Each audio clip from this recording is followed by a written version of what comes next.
संत महात्म्यांच्या चरणी साष्टांग प्रणिपात करून सेवेला प्रारंभ करायचा चालू असणारा हा नामोत्सव भगवान दत्तात्रयाच्या प्रगटीकरणानिमित्त प्रतिवर्ष होणारा हा उत्सव यंदाचं वर्ष हे सुवर्ण महोत्सवी वर्ष आहे।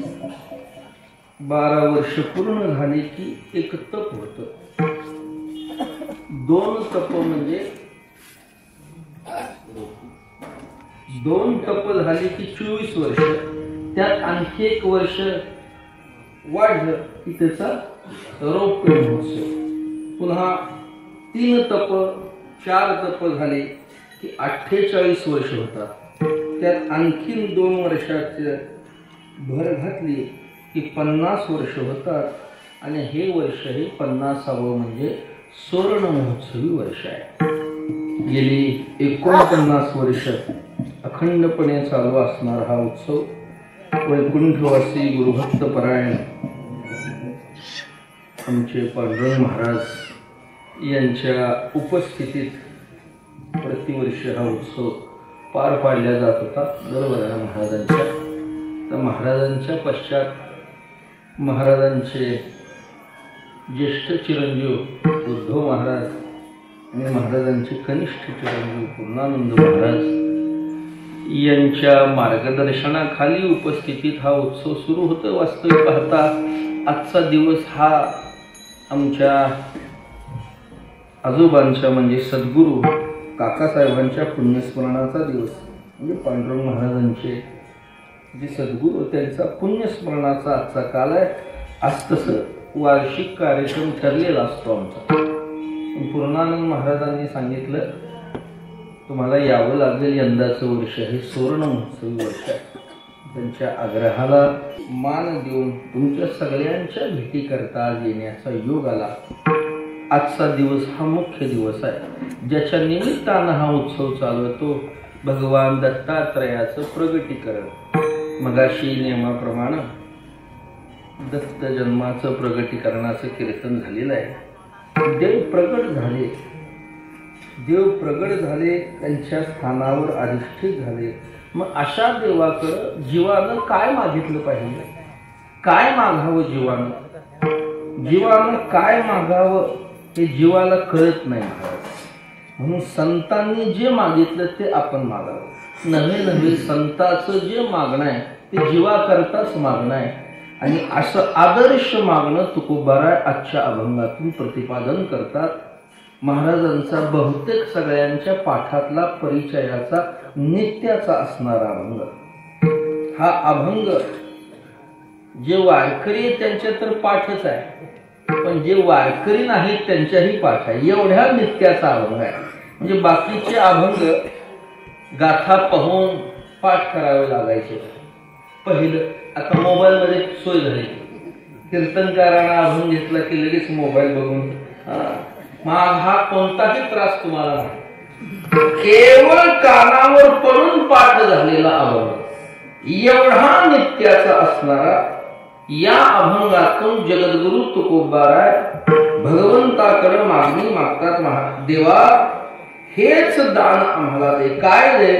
त्या दानाचं स्वरूप आहे तुझा विसर न व्हावा, तुझा आम्हाला कधीही विसर होऊ देऊ नको, म्हणजे नित्य तुझा आठव व्हावा अशा प्रकारचं दान तू आम्हाला दे। आणि हे दान जर दिलं तर आम्ही तुझे गुणानुवाद मोठ्या आवडीनं गाऊ। गुण गाईनं आवडी आणि तुझे गुण गाणं हीच आमची जोडी। जोडी शब्दाचा अर्थ मिळत, जोडी शब्दाचा अर्थ कमाई। हीच आमच्या जीवनाची मिळगत, हीच आमची कमाई। आणि मग या कमाई पुढं, या मिळगती पुढं मोक्षही नको आणि संपदाही नको। कारण मोक्ष आणि संपदा या दोन्ही गोष्टी भगवंताच्या आठवाला बाधक आहे आणि देवाच्या आठवाला जे साह्यभूत आहे तो संताचा संग आम्हाला नित्य दे। संत संग देई सदा। देवानं तुकोबारायांचं मागणं, त्या मागण्याचं स्वरूप ऐकून महाराज तुम्ही जे मागताय त्याच्यामध्ये तुम्ही मुक्ती नको म्हणता, मुक्ती नको म्हणजे जन्म अभावरूप असणारा हा मोक्ष तुम्हाला नको असेल तर तुम्हाला जन्मावं लागेल. आणि जन्माचं म्हटलं की गर्भवासाचं दुःख भोगावं लागेल. ते अनिवार्य आहे. जी त्रिविध दुःख सांगितलेली अधिदैविक, अधिभौतिक, आध्यात्मिक, ही त्रिविध दुःख ज्या जन्म आणि मरणाच्या पोटामध्ये साठवलेले आहे, असा दुःखग्रस्त असणारा गर्भवास तुम्हाला भोगावा लागेल. तुकोबरा म्हणता, देवा आम्ही मागतो ते दान देत असतील आणि त्याच्याकरता जर गर्भवास भोगावा लागत असेल तर मनामध्ये कोणतीही शंका किंतु परंतु न आणता सुखानं, तुका म्हणे गर्भवासी सुखे घालावे आमासी, गुण गायन आवडी हेची माझी सर्व जोडी मागतात तुकोबरा आहे. जरा वेगळ्या अंगाने बोलतो. महाराजांचं हे पसायदान आहे. जसं ज्ञानेश्वर महाराजांचं पसायदान आपल्याला सगळ्याला माहित आहे. विश्वात्मक देव असणारे सद्गुरु निवृत्तीनाथ महाराजांकडे ज्ञानेश्वर महाराजांनी जगाच्या कल्याणाकरता जी मागणी केली तेच स्वरूप तुकोबाराच्या या आव्हानातून पसाय दान. याचा अर्थच आहे पसाय अधिक दान. पसाय म्हणजे प्रसाद, दान म्हणजे देणे. काय द्यायचं? प्रसादाचं दान तुकोबारा देवाकडे मागतात. काय आहे त्याचं स्वरूप? तुझा विसरण व्हावा देवा, हेच दान आम्हाला दे. हे दान, हेच म्हणण्यामध्ये बाकी आम्ही काहीही घेणार हेच पाहिजे. आता तुकोबारांनी ज्या देवाकडे दान मागितलंय त्या देवाचा उल्लेख मात्र या आव्हानामध्ये कुठेही केलेला आहे. हेची दान देगा देवा. देव हा शब्द मोघम वापरलेला आहे. मग इथं महाराजांना कोणता देव अभिप्रेत आहे की ज्याच्याकडे तुकोबारा दान मागतात? त्याचा सरळ अर्थ आहे जो दान देण्याकरता योग्य तो देव इथं अभिप्रेत आहे. देणाऱ्याकडे योग्यता लागते. महाराज दान कुणीही देऊ शकत नाही. दान देणारा योग्यता असावी. 3 गुणानं तो संपन्न असावा. दान देणारा समर्थ असावा, दान देणारा उदार असावा आणि दान देणारा स्वतंत्र असावा. सामर्थ्य, औदार्य आणि स्वातंत्र्य या 3 गुणांना जो संपन्न तोच दान देऊ शकतो. बाकी कोणीही दान देऊ शकत नाही. याच्यामध्ये कोण बसतो? जो समर्थही आहे, जो स्वतंत्रही आहे आणि जो उदारही आहे. सामर्थ्य, औदार्य आणि स्वातंत्र्य या 3 गुणांना संपन्न जगतामध्ये एकच आहे. तुकोबाराने त्याचा उल्लेख केलाय. तोची एक दान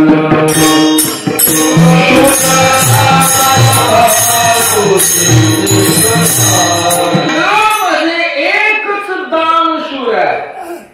कोण आहे? इथं नाव नाही पण लक्षण केलंय. विटेवरी ज्याची पावले समान, जो विटेवर समचरणाबिंद उभा आहे तोच. कोण आहे विटेवर? ब्रह्मदेव. कोण आहे इंद्र? कोण आहे विटेवर? दानशूर म्हटलेलं त्याला. दानशूर काय असतं महाराज? युद्ध सगळेच करतात पण शूर एकच असतो. युद्ध हजारो सैन्य लागलेलं, या बाजूला हजारो त्या बाजूला, पण सगळे शूर. शूर एकच. परीक्षेला हजारो विद्यार्थी बसतात, लाखोची संख्या आहे. पहिला क्रमांक किती जणांचा येतो? का म्हणले यंदा किती बसले होते विद्यार्थी संख्या? म्हणजे 5 लाख होते. पहिला किती जण आले हा काय प्रश्न आहे का? जो एकच येतो तोच पहिला असतो. जो देतो दान तो एकच असतो. कोण? जो विटेवर समान चरणाविंद उभा, समचरणाविंद. कोण आहे? परमात्मा विठ्ठल. जगद्गुरु तुकोबाराने इथं देव शब्द जो अपेक्षित तो विठ्ठल वाचक आहे. इथंच नाही, गाथ्यामध्ये जिथं जिथं देव शब्द आहे तिथं विठ्ठल. तुकोबारांना विठ्ठलाशिवाय दुसरा देव प्रमाण नव्हता. विठ्ठलच तुकोबारांना प्रमाण. विठ्ठला वाचून ज्या ज्या उपासना अवघाची जाणाशी नसो. महाराज म्हणतात बाकी देवाला आम्ही देव म्हणायला तयार. विठ्ठल हा थोडं वेगळं बोलू का? विठ्ठल पांडुरंग हा देवच नाही. पांडुरंग हा देवच नाही. मी कीर्तनात बोलतोय, तुमच्या समक्ष बोलतोय, मला खात्री आहे काय. विठ्ठल कोण नाही? देव नाही. मग कोण आहे? देवाचा देव वेगळा, देवाचा देव वेगळा, पहिलवान वेगळा, हिंद केसरी पहिलवान वेगळा. सगळ्यांनीच मेहनत केली म्हणून सगळेच पहिलवान होत नाही. मग सगळे जरी देत असले तरी देणारा हाच आहे, हा देवाचा देव आहे. बलिया माझा पंढरीराव, जो या देवांचाही देवाचा देव, की ज्याची भक्ती जीव करतात यात नवल नाही. इंद्र चंद्र महेंद्र यातेची पूजिती, श्रुती शास्त्र तेही यातेची स्तवती, महासिद्ध मुनी ध्यानी आराधिती, निळामध्ये तो हा जोडला सांगाती. की ज्याची उपासना, ज्याची भक्ती, ज्याची पूजा देवाने करावी असा देवाचा देव असणारा पंढरीराय तुकोबाराय म्हणतात. त्या देवाला, तो देव आम्हाला प्रमाण, एक पांडुरंग सोडून तुकोबाराय दुसऱ्या देवाला देव म्हणाल का नाही. महाराज म्हणतात लाज वाटते मला, लाज. बाकी देवाला देव म्हणायला आम्हाला लाज वाटते. सांडोलिया पंढरीराय,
पंढरीराव कवनाते म्हणून देव, बहुलाज वाटे चित्ता, आणि का ते देव म्हणता पंढरीराय. जो देवाचा देव आहे, जो दान देणारा आहे, दानशूर आहे, जो समर्थही आहे, जो उदारही आहे आणि जो स्वतंत्र आहे. औदार्य, सामर्थ्य आणि स्वातंत्र्य त्या तिन्ही गुणांना देव समर्थ आहे. देवा एवढा जगात कोण समर्थ आहे? ऐसा जो मी समर्थू, तो मी जगाचा नाथू, आणि गगना ऐसा साक्षी भूतू, तोही मीच. देवानं सांगितलं मीच आहे. गतिर्भर्ता प्रभू साक्षी, निवास शरणम सुरुत, प्रभव प्रलय स्थानम, निधानम बीजमव्यय. देवाचं सामर्थ्य सांगितलंय. प्रभू शब्दावर ज्ञानशब्द आहे. तो प्रभू आहे, व्यवहारातला प्रभू नाही. प्रभू झाला तरी संसाराचा दास. नाव प्रभू कामाला आहे संसारात. सगळे त्याला काम इथला कुणी असेल तर सोडून इथले प्रभू नाही. हा प्रभू म्हणजे ज्याच्या आज्ञेमध्ये 4 खाणीतल्या 84 लाख जीव आहेत. पंचभूत 84 लाख जीव, सगळे देव ज्याच्या सामर्थ्याखाली येतात असा तो समोर. बघा ज्ञानेश्वर महाराज काय बरोबर म्हणतात.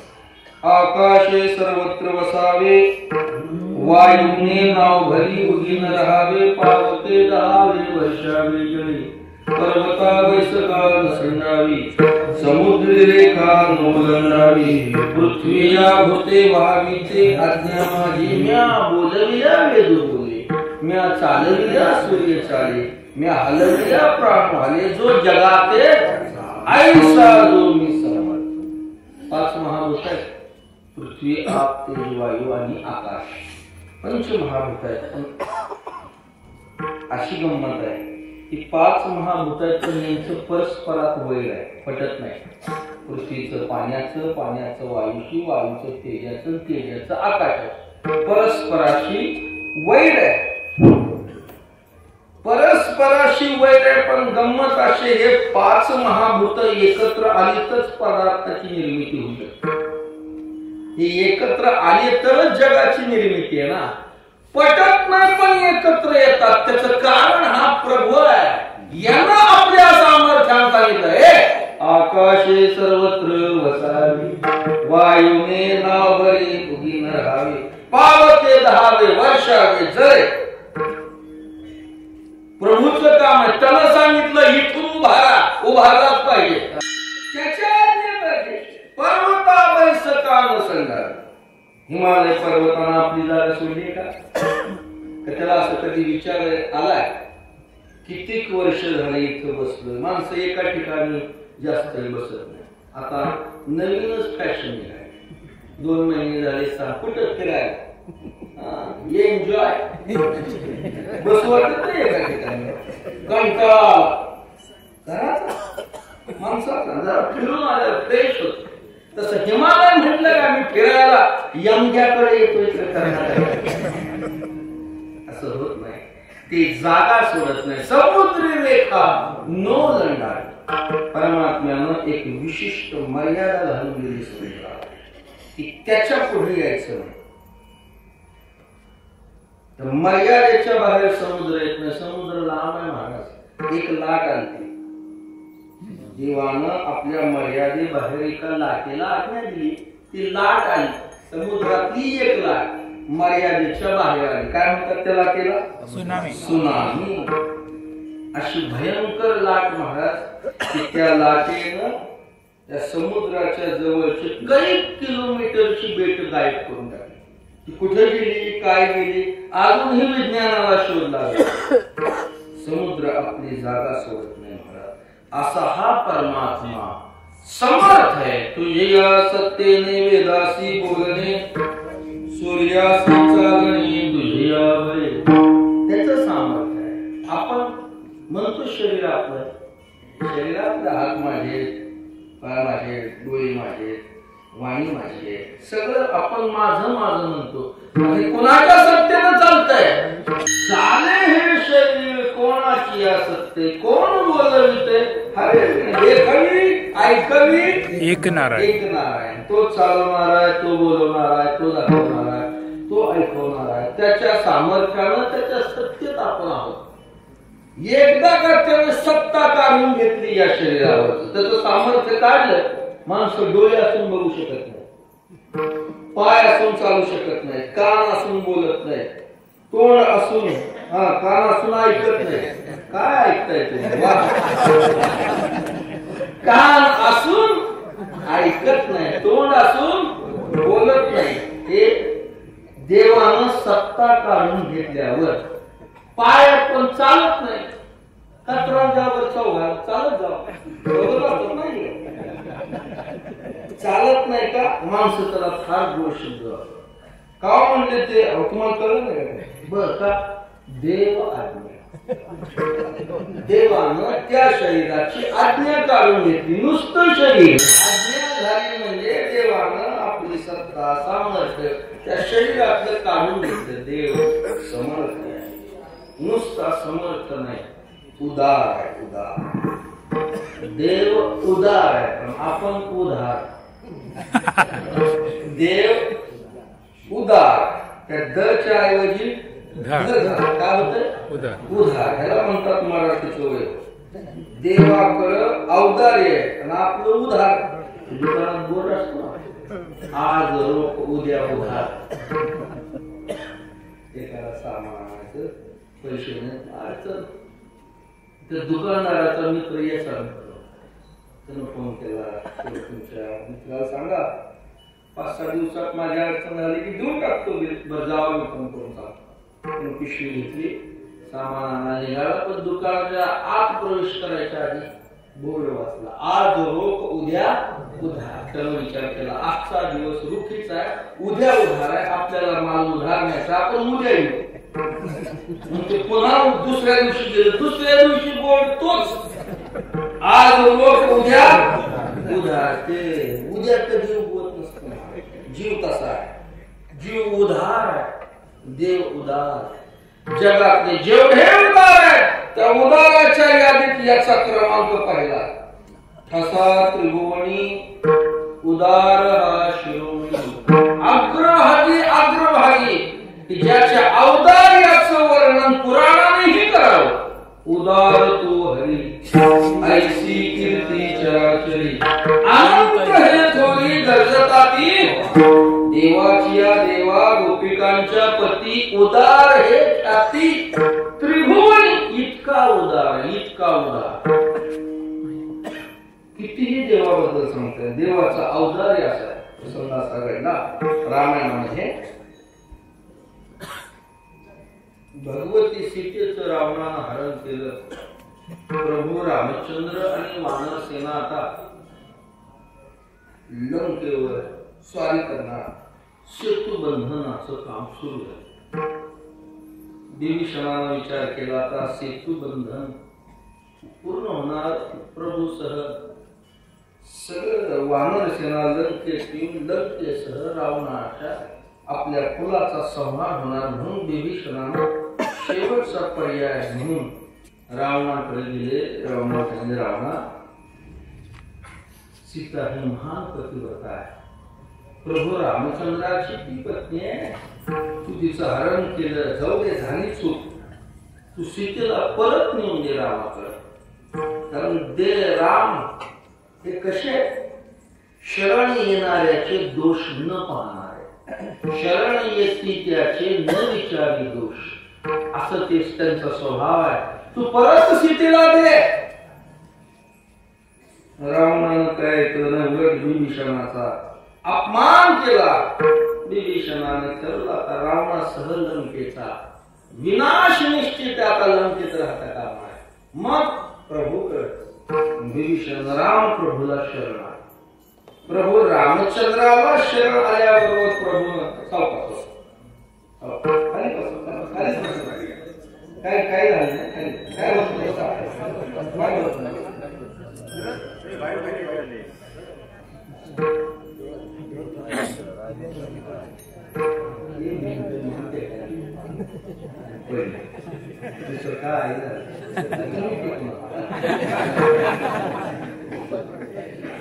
कुठून होता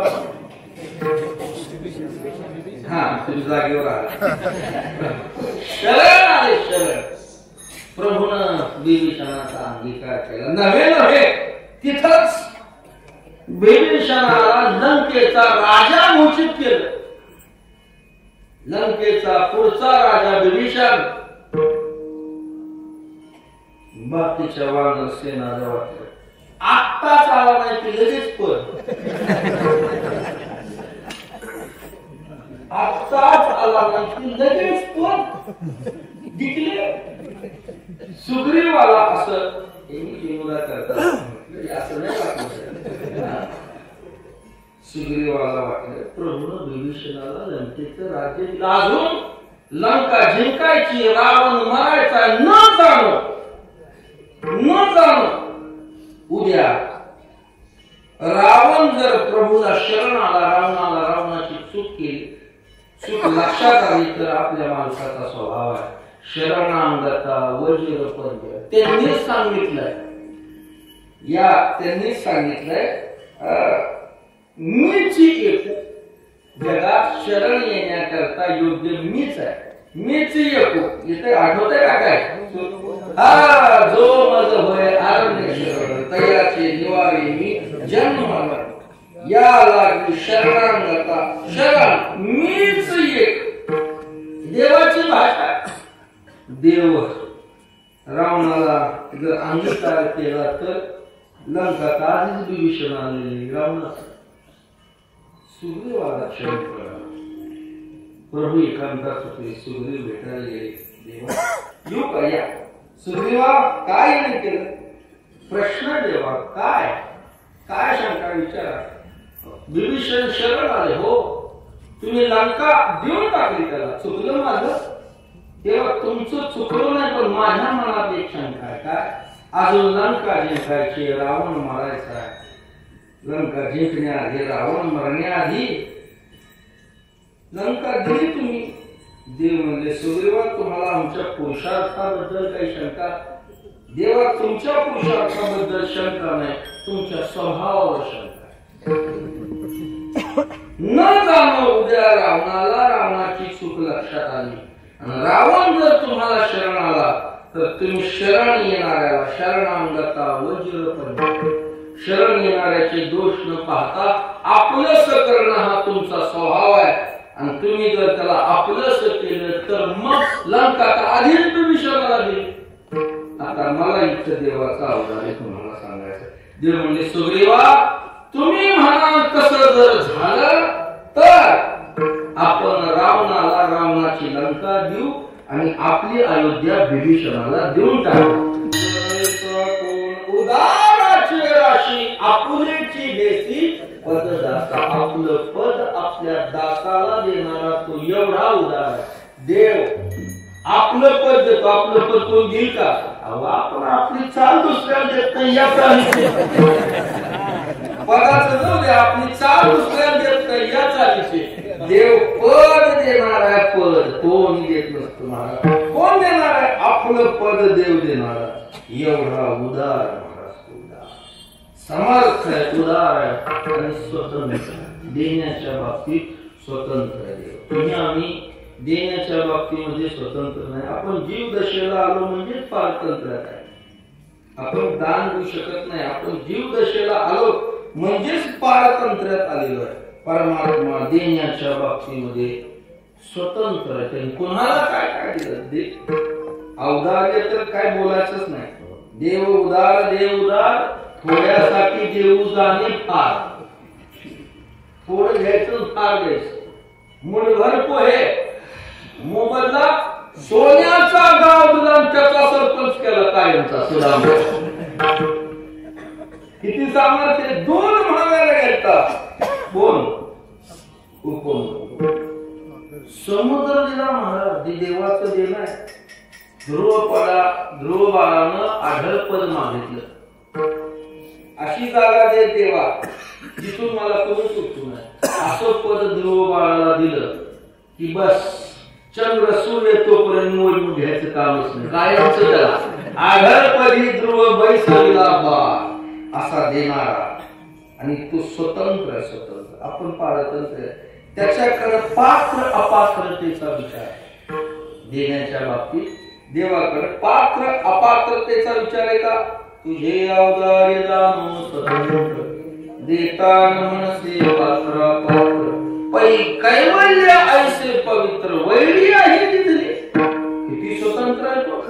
मारायला येणाऱ्याला मोक्ष देणार आहे. मारायला येणाऱ्याला, पाय पडणाऱ्याला नाही, नाव घेणाऱ्याला नाही, मारायला.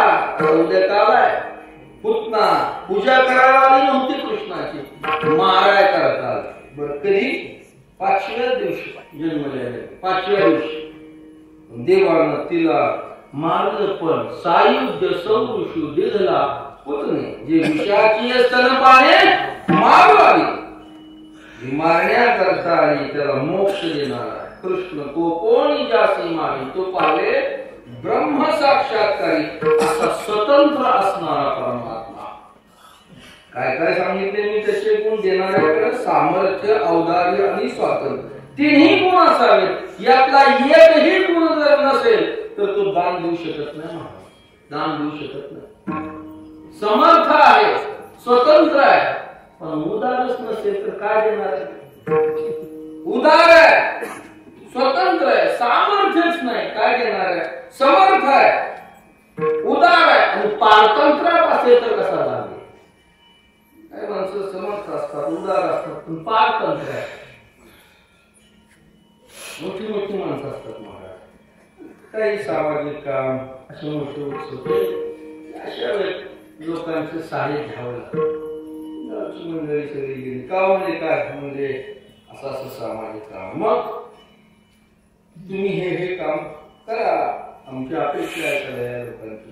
काय हरकत नाही करतो म्हणते मी म्हणत ते करतो. तुम्ही गावासाठी करता, धर्मासाठी चांगलं काम करता, तुम्ही म्हणत ते करतो मी. पण आमचे गृहमंत्री बाहेर गेले, ते आल्यावर देतो. गृहमंत्री कोण असतो? कोण असतो? कोण असतो?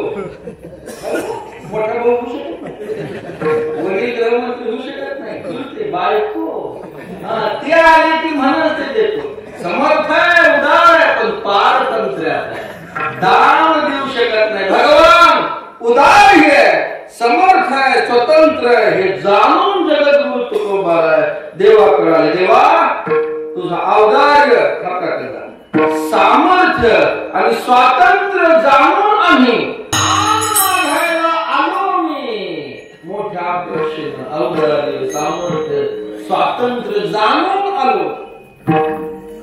तुकोबारायला पाहिलं देवानं, महाराजांचा भाव झाला. आज तुकोबाराय मागण्या करता आले.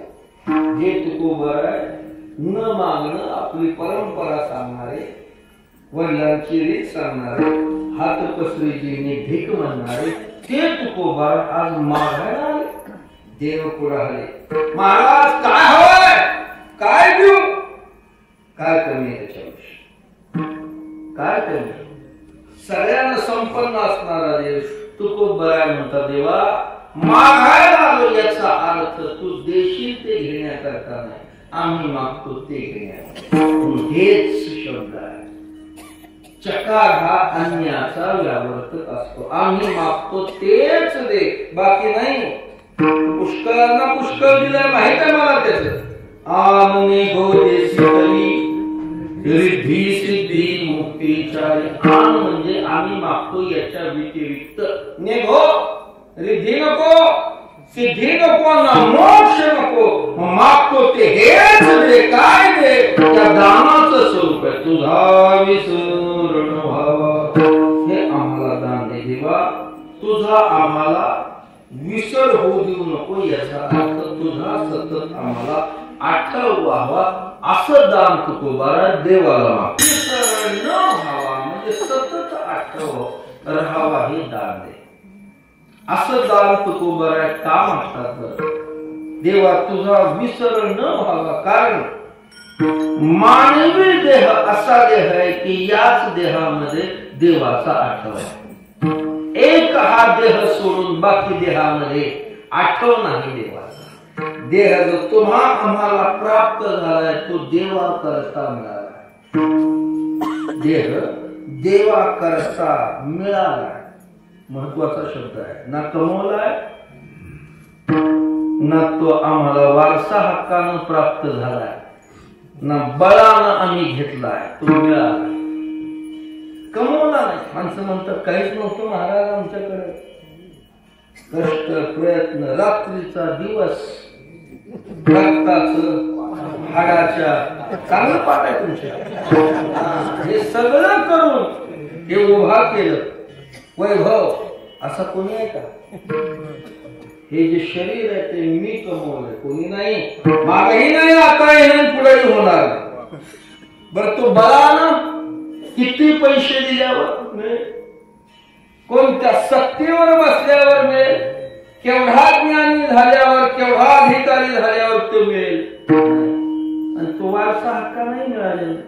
जसं आपलं हे घर, ही शेती कुठली परंपरेने आमच्या पंजाची आज्याकडे आली, आज्याची वडिलाकडे, वडिलाकडून माझ्याकडे, माझ्याकडून पोराकडून, पोराकडून नातवाकडे. असं कोण आहे? हे शरीर पंजाचं होतं. पंजाचं आज्याला, आज्याचं वडिलाला, वडिलाचं पोराला, माझ्याकडून माझ्या पोराला, पुढे नातवाला. ते वारसा हक्काने देवाचं ते देण आहे.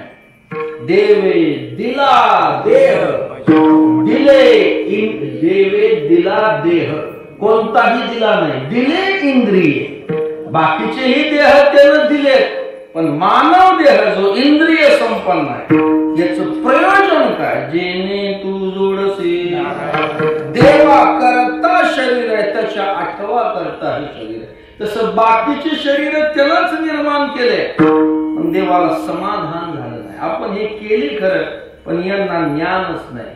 मग बाहुले मनुष्य देही निज ज्ञान घातले. महाराजांनी खोल वर्णन केलंय. माझा आठव राहणार शरीर देवानं तयार केलं म्हणजे हे मानव शरीर, आणि त्याला पाहिल्यावर देवाला समाधान झालं. असं शरीर देवाच्या आठवा करता मिळालंय. आणि त्या देहात येऊन जर त्याला विसरलं मोठं नुकसान. विसरले तया हानी नाही, त्याला विशेषण दिलं थोर. थोर म्हणजे मोठी. हानी ते हानी, मोठी काय लहान. हानी ते हानी. थोर म्हणजे जी हानी कधीही भरून निघत नाही अशी हानी. तया थोर झाली आहे, मोठं नुकसान आहे. मोठं का? पचती लखानी. पुन्हा त्याला जन्म आणि मरणाच्या या फेऱ्यामध्ये फिरावं लागतं. एका योनी कोटी कोटी वेळा जन्मावं मरावं, तेव्हा देह मिळाला आणि विसरला. पुन्हा तो प्रवास सुरू झाला. पुन्हा तो प्रवास. देह मिळाला एका विशिष्ट कामाकरता आणि कार्याकरता देह मिळाला. ज्ञानेश्वर महाराजांची भाषा गोड आहे. पाहे पा शरीराची गावा, जया लागी आले पांडवा, तो कार्यात अवघा सांडूया. इंद्रिये राणीचे राजगिरी, अहम ममतेच्या जल्पवादी, विकारांची मानणी मिळवूया. देहरूपी गावाला तुम्ही आम्ही एक विशिष्ट कार्यभाग साधण्याकरता आलेलो. माणसं तो कार्यभाग सोडला आणि इंद्रियाच्या गोंधळामध्ये एवढा रमला महाराज, एवढा रमला. ज्याच्याकरता शरीर दिलाय तो, ज्यानं दिलाय तो विसरला आणि देहालाच देव म्हणाला. बस मग या देहाला चांगले चांगले भोग देणं याच्यामध्ये जीव रमला. इंद्रियाला भोगा करता शरीर नाही, देवा करता शरीर आहे. माणसाच्या लक्षात लोकांना वाटतं फक्त रोज ल्यावे, खावे, बरे असावे, कधी कधी नाही सदैव. हे महत्वाचं. सदैव चांगलं खावं, चांगले कपडे घालावे, कुठलाही कष्ट न प्रयत्न करता भरपूर पैसे जवळ असावे. बस हीच देहाकडे पाहण्याची दृष्टी आहे. रोज लागतं, रोज चांगलं खाणं, रोज चांगली कपडे, रोज फिरणं. आमच्याकडे बघू नका तुम्ही. रोज फिरणं म्हणजे मजा करत फिरणं, रोज पैसे. बस याच्याकरता देह आणि ज्याच्याकरता शरीर दिलंय तो कुठे गेला? धर्म सांदी कोपऱ्यात एका बाजूला. विषयामध्ये जीव रमला महाराज. देह मिळून जर भोग भोगत असेल, त्याच्या भोगासक्ती वाढली की देहाचे प्रयोजन विसरते. ज्ञानेश्वर महाराजांची गोड. जे प्राण्या कामी भारू, देहाची वरी आदरू, म्हणून पडिला विसर आत्मबोधा. अरे मी कोण आहे, कशा करता शरीर मिळालंय, हे सगळं विसरला. भोगासक्ती वाढली, भोगात नुकसान. तुका म्हणे त्यांनी केली मनुष्यपणा हानी, देवा विसरवणी गेली म्हणती मी माझे. संपलं. शरीरालाच माझं माझं माझं म्हणायला. मग ज्याच्या करता शरीर मिळालंय परमात्म्याच्या आठवा करता, आणि या शरीरात येऊन जर त्याला विसरत असेल तर हा गुन्हा आहे महाराज. गुन्हा. जसं एखादा सरकारी नोकर असावा आणि शासन त्याला एखाद्या पदावर बसवतो. नोकरी त्याच्या मोबदल्यात शासन त्याला काय देतं? पगार. शासनाच्या लक्षात येतं हा नुसताच पगार खातून काम करत नाही. शासनाच्या लक्षात येतं हा नुसताच पगार खातोय आणि काम करत नाही. शासनाच्या दृष्टीनं तो गुन्हा करतो. शासनाच्या दृष्टीनं तो गुन्हा आहे. ना त्यानं कुणाला मारलंय, ना काही दुसरं काही गोष्ट केली नाही. मग काय केलं? ज्याच्या करता नेमलाय ते करत नाही, हे गुन्हा आहे. तसं देह मिळाला आणि देवाला विसरलं. तुकोबाराची काय भाषा आहे? अपराधी आहे, कर्महीन आहे, मतिमंद बुद्धी. काय केलं तुझं मी आठवले नाही कधी. माय बाबा तुला मी कधी आठवलं नाही, विसर पडला म्हणून अपराधी अपराधी. आणि अपराध घडला की शिक्षेला पात्र झाला. अपराध म्हणजे गुन्हा, आणि ज्याच्याकडून गुन्हा घडला तो शिक्षेला पात्र झाला. मी सांगितलं तो सरकारी नोकर नुसताच बसलाय, पगार खातो, काम करत नाही. शासनाच्या दृष्टीनं तो गुन्हा आहे, शासन त्याला शिक्षा देत. काय करतो शासन? त्याला त्या पदावरून काढून टाकतं, त्याला पदच्युत केलं. त्याला काय केलं? पदच्युत. त्याला मराठीत सस्पेंड म्हणतात.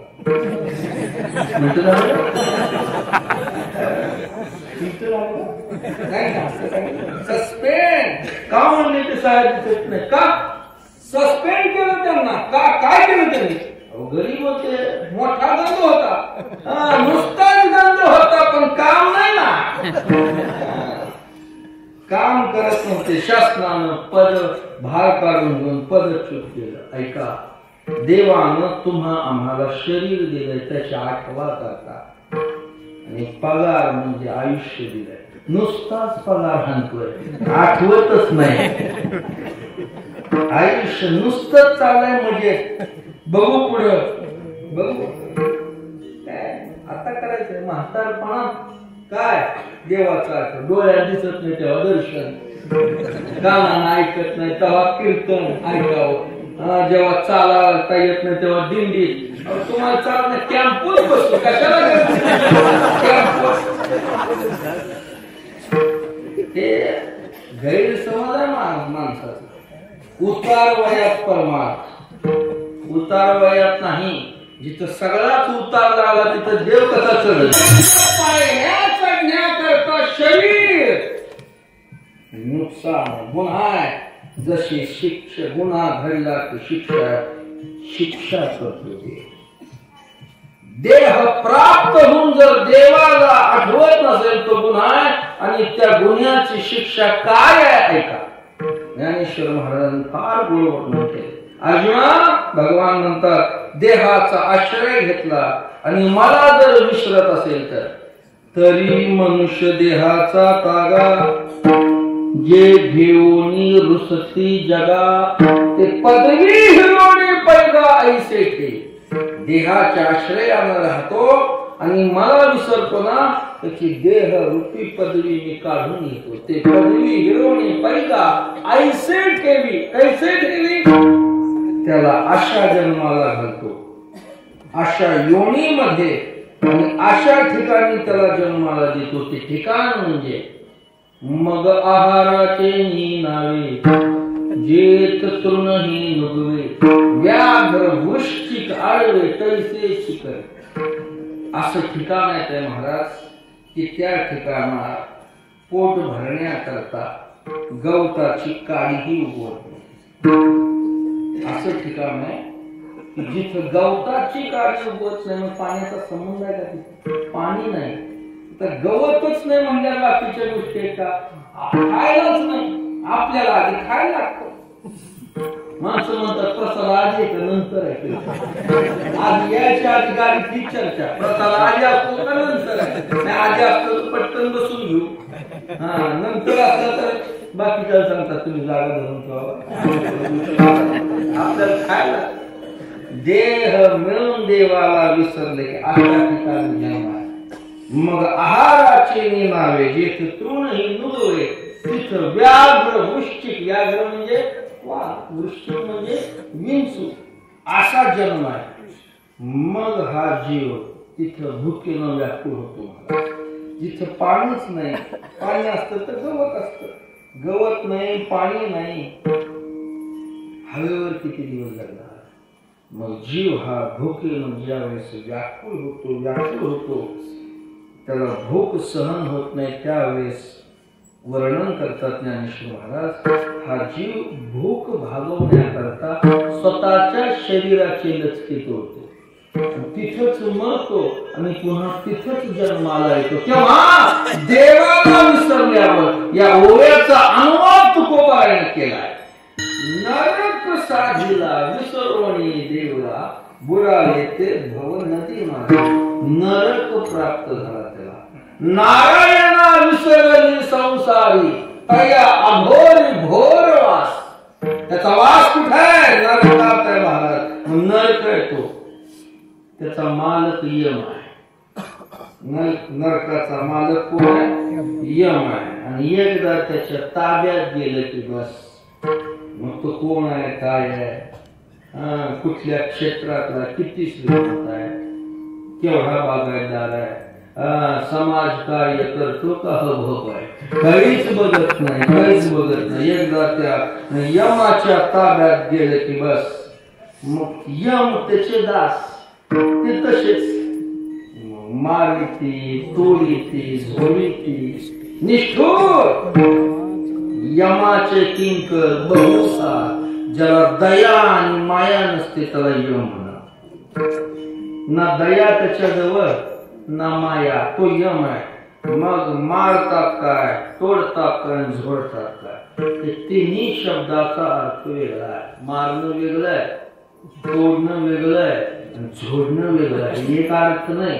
मारणं बरं असतं, त्याला जर पुन्हा तोडणं असतं तेही बरं, पुन्हा जोडणं बरं आहे. ते महाराज एका अर्थाचे 3 शब्द देऊ शकत नाहीत महाराज. तिन्हीचा अर्थ वेगळा. मारणं, तोडणं आणि झोडणं. मारणं म्हणजे एखादं ओढाळ जनावर जर पिकात गेलं तर महाराज त्या मालकानं पाहावं, मग काय त्याच्या हातात पडेल ते महाराज. त्याला दया असते का? पीक जनावर खात आहे जपलेलं एवढं, मग त्याला मारायला जर सुरुवात केली का नाही, मग जनावराला कुठं लागतंय, डोळ्याला लागतंय, तोंडाला लागतंय, पाठीत लागतंय, काही विचार कर. मारणं, तोडणं, कोयत्यानं ऊस तोडल्या. तुम्हाला माहित ना ऊस? तुम्हाला सगळ्याला ऊस माहिती. मी विचारणं चुकीचं आहे.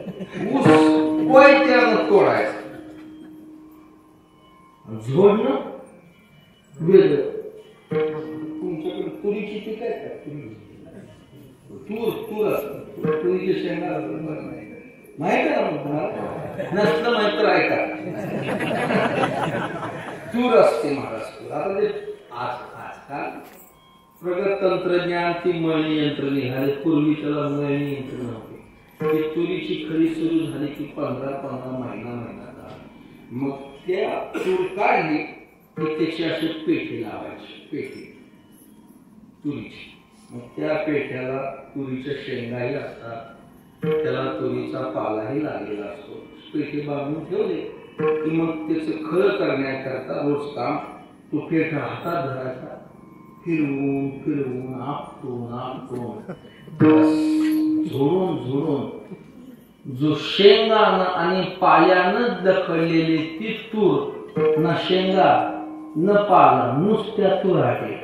तुम्हाला समजतं का? माहित नाही का? नुसत्या काळ्या हातात खाली काळ्या झोडणं हे तिन्ही जीवाला यम करतो देवाला विसरल्यावर.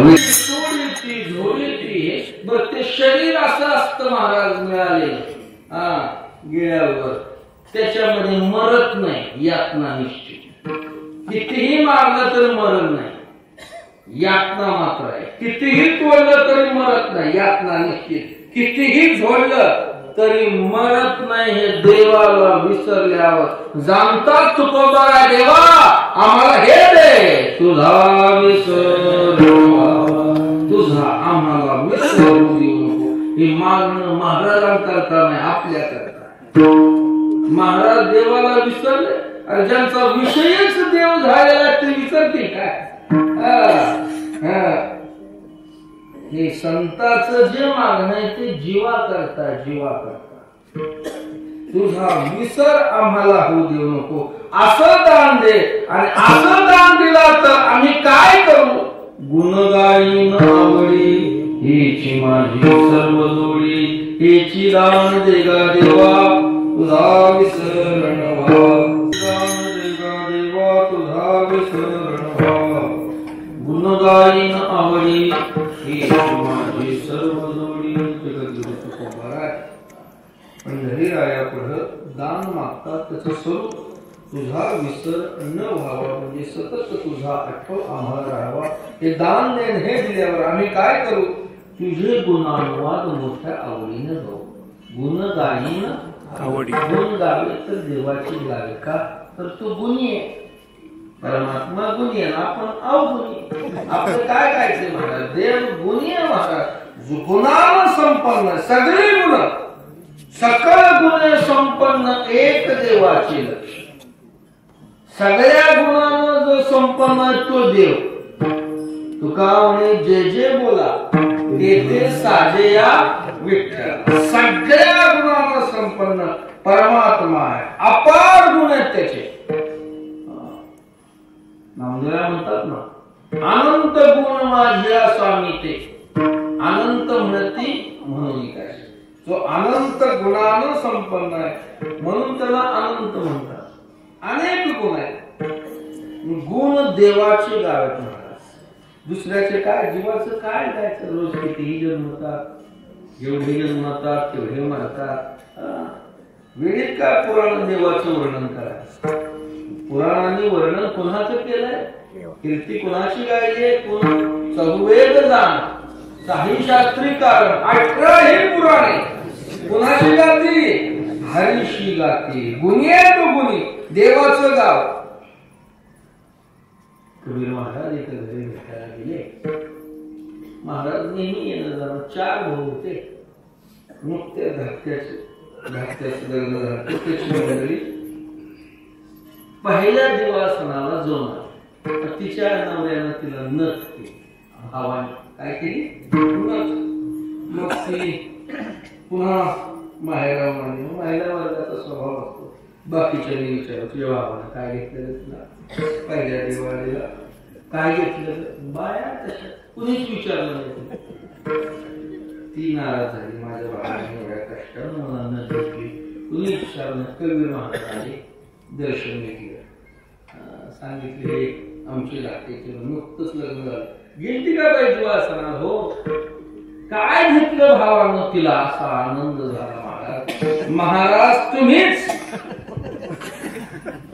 तुम्ही विचारलं काय घेतलं? माझ्या भावानं मला नथ घेतली.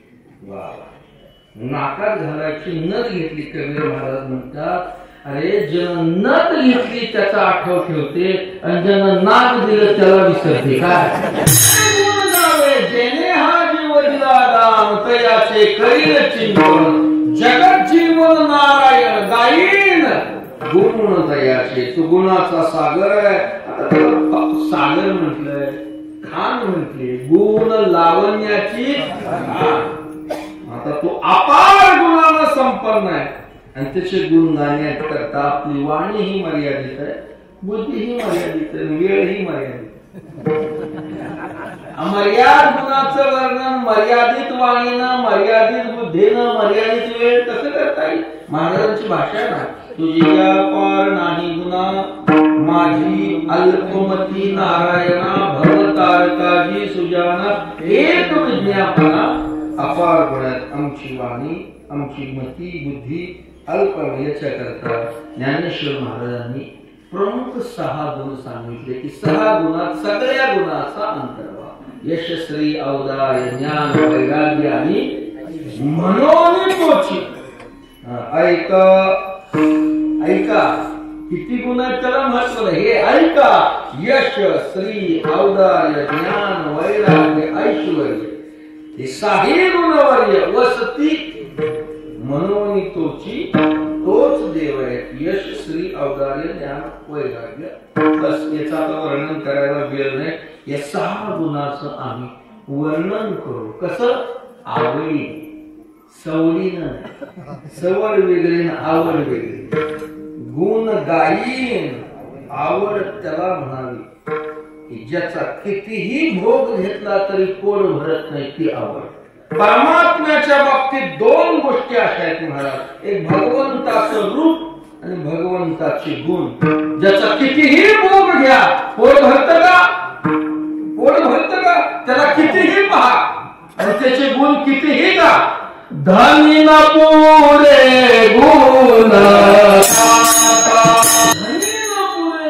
गाता, रूप दृष्टी याची कितीही गुणगान कितीही पहा पोट भरत आहे. देवाचं सौंदर्य आणि गुण रूप कितीही पहा. पांडुरंगाला किती पाहिल्यावर पोट भरतो? पाहतच राहावं. एकदम पाहून पोट भरत का? आषाढीचा सोहळा दर्शन घ्यायचं. का म्हणजे एकादशीला दर्शन घ्यायचं. बर, दशमीला पहाटे दर्शनाला, दशमीचा दिवस पूर्ण, दशमीची रात्र पूर्ण आणि एकादशीचा दुपारी दर्शन म्हणजे 6, 12, 12, 24 तास. आणि हे 7 तास झाले 30 तास देवाच्या दर्शनाला. 30 तास उभारला आणि देवासमोर आला. देवासमोर यायला किती वेळ लागला? 30 तास. मग आता निदान त्याला 30 मिनिटे. देवासमोर किती? 30 मिनिटं नाही, 30 सेकंद. 30 सेकंद देवाला पाहण्याकरता किती तास खर्च घातले? 30 तास. 30 सेकंद देवाला पाहिलं बास. आता म्हणतो त्याला पाहिलं की ते पाहणंच पुढच्या वर्षी 30 तास उभारायला बळ देतं. देवाचं रूप तसे देवाचे गुण कितीही गाभारा, पोट भरत नाही परत पोट भरत. पुन्हा पुन्हा पुन्हा पुन्हा पुन्हा पुन्हा पुढता पुढती आस सेवावी गुटे ऐसे सुख नोहे भक्ती रस. पुढता पुढती आस पोट देविका नधार भूक भुकेलीच राहे. तुका म्हणे पाहे कोण मुक्तीची. आम्हाला त्याची याशी आवड आहे महाराज. आम्हाला आमच्या भुकेला भूक लागली. पोटाची भूक वेगळी आणि भुकेची भूक वेगळी. पोटाची भूक काहीतरी खाल्ल्यावर क्षमते जे आता तुम्हाला लागली. पण भुकेची भूक कधीच मिळत नाही. पाण्याला तहान लागावी असा हा प्रकार. सगळ्या जगाची तहान भागवण्याचं सामर्थ्य कोणात आहे? पाण्याला तहान लागल्यावर काय वाचाय माऊलीची? तृप्ती भुकेले काय करू जीवनी जीवन ताने जतला. अशी हे देव आवड आहे. आवड कितीही भोग घ्या कोण भरत का? हे अनावर आवडिता आवडी अवसान ते घरी नाही. अशा प्रकारे ही आवड आहे. जिला तृप्ती नसते असे आम्ही तुझे गुण आवडीने गाऊ. आणि हे गुण गाणंच आमची. हे माझी सर्व जोडी. जोडी म्हणजे व्यवहारातली जोडी नाही, पिंट्याच्या आईंनी ती जोडी नाही. जोडी म्हणजे मिळगत, जोडी म्हणजे कमाई. हीच आमच्या जीवनातली कमाई महाराज. मानवी जीवनातल्या सगळ्यात मोठी कमाई आणि लाभ कोणता असेल तर देवाचे गुणगान. बस याच्या पुढे कोणता लाभ नाही. तुका म्हणे आता लाभ नाही. यम लब्ध्वाचा परम लाभम नयन्ते नाधिकं तत् यस्मिन् स्थितो न दुःखेन गुरुर्नापि विश्रान्ते. याच्या श्रेष्ठ लाभ नाही. या लाभापुढे नलगे मुक्ती नलगे संपदा. देवा नलगे मुक्ती आणि संपदा. धन नाही. धन आपल्याला आवडून घातल्या. नलगे मुक्ती आणि संपदा असा पाहिजे. नलगे मुक्ती नलगे संपदा नलगे. का नको मोक्ष? मानवी जीवनाचा अंतिम साध्य मुक्ती. का नको मुक्ती? तुकोबारा म्हणतात आम्ही जे दान मागितलं त्या दानाला बाधा करणारा मोक्ष. काय दान? देवाचा आठव. मुक्ती स्वीकारल्यावर देवाचा आठवणे देवरूप होत. देवाचा आठव देवापासून वेगळं राहण्यात आहे. देवहून देवाचा आठव करता येत नाही. भोग घेण्याकरता भोग्य विषयापासून भोग आणि पाण्याला पितं का? झाडाची फळ झाड खात का? वृक्ष आपुलिया फळा भोगता तो निराळा तेने गोडी निवडी. मुक्ती का नको? तर मुक्ती मिळणं म्हणजे साखर रूप होणं. साखर रूप होणं का साखरेपासून वेगळं राहून साखरेची गोडी घेणं. कशात आनंद आहे? साखरेच्या गोडीत जो आनंद आहे तो साखर रूपात नाही. मुंगी होऊन साखर खाण्यात जो आनंद आहे तो साखरेच्या रूपात आहे. मुंगी होऊन खा. माणूस होऊन खाल्लं की डायबिटीस गोडच खाल्लं की मग संपलं. साखर रूप. मोक्ष का नको? मोक्ष स्वीकारला की देव होत.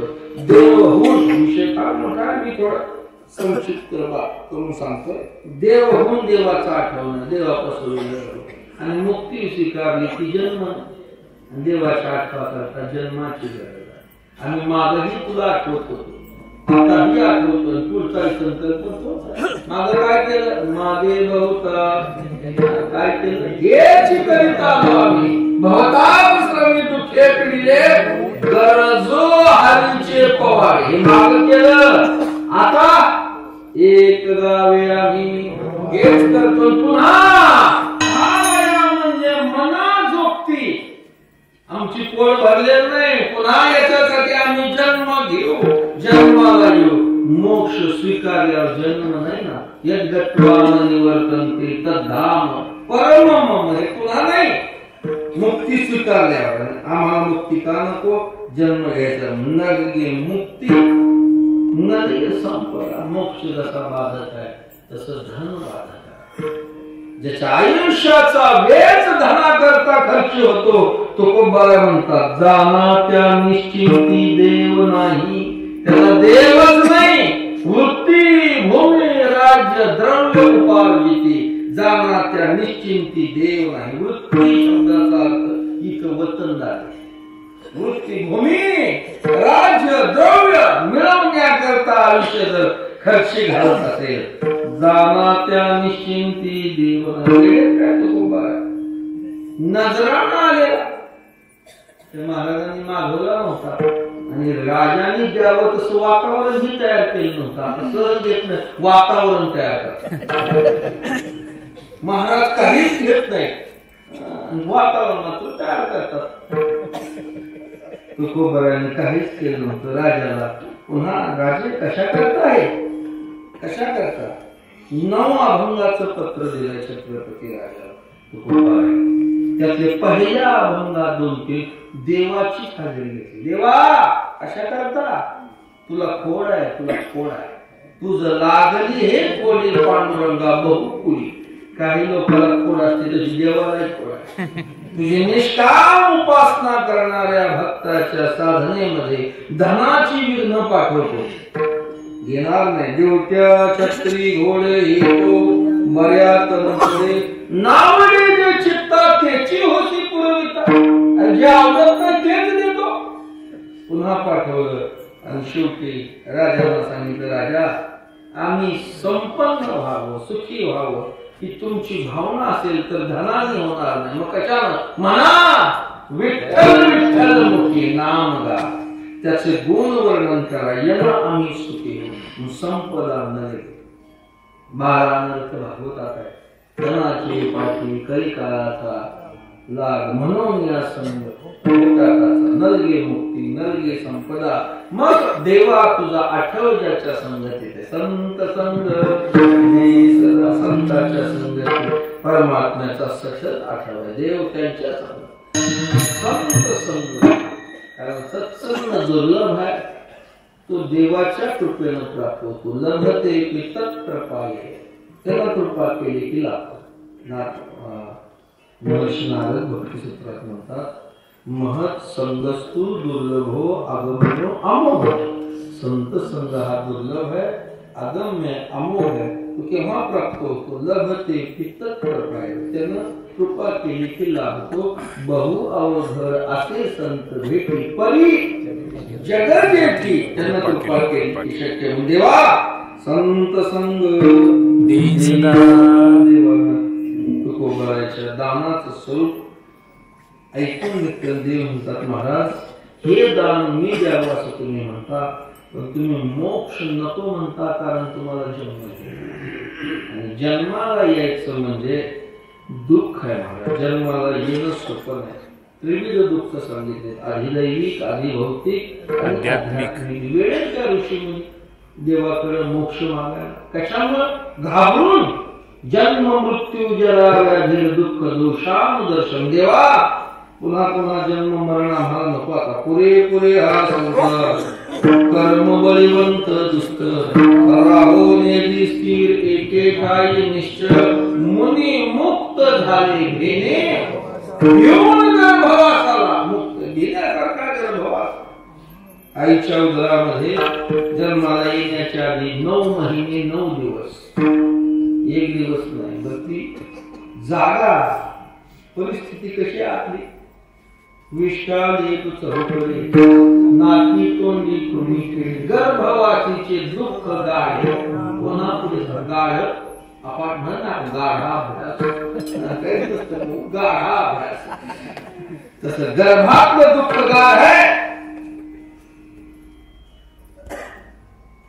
उकडून 9 मास मरी उकडणं शब्द आहे गर्भात मातेची उदर पोहरी पटोनी विष्टेची गाठरी उकडोनी 9 मास वरी जन्मोजन्मोनी उकडायचं उकडणं कसं असतं कुकर मध्ये बटाटा घालावा बारीक टणक असतो कडक असतो एकदा आत घालून उकडला की ना टणक मऊ मऊ बोट लावलं तर आधी बोट नाही बुक्की आता लागतं एकदा उकडून बाहेर आला की तसं 9 महिने 9 दिवस आईच्या घरात उकडावा त्याला वाटतं कधी याच्यातून मोकळा होईल आपण देवा म्हणतो देवा सोडू बाबा या दुःखात एक वेळ तरी या दुःखात एकदा त्याचा जन्म झाला की त्याच्या लक्षात येतं बाहेरच्या पेक्षा आतच बरोबर एवढं वाईट परिस्थिती आहे इथं बाहेर इथले दुःख अनेक दुःखे सांगू किती सकल संसाराची नसा हे पाषाण अचेतन असणारा पाषाण तुमचे दुःख ऐकून फुटेल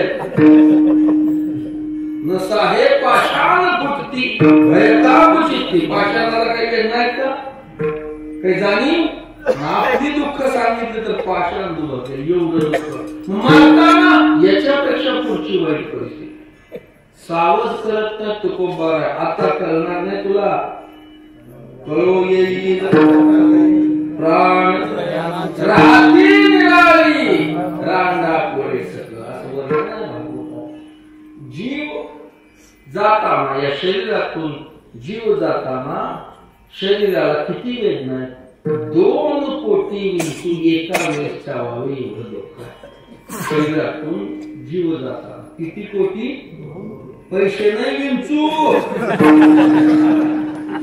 एका वेळी चावतात एवढं दुःख चकचक मान हलवून काय सगळ्याला चावणार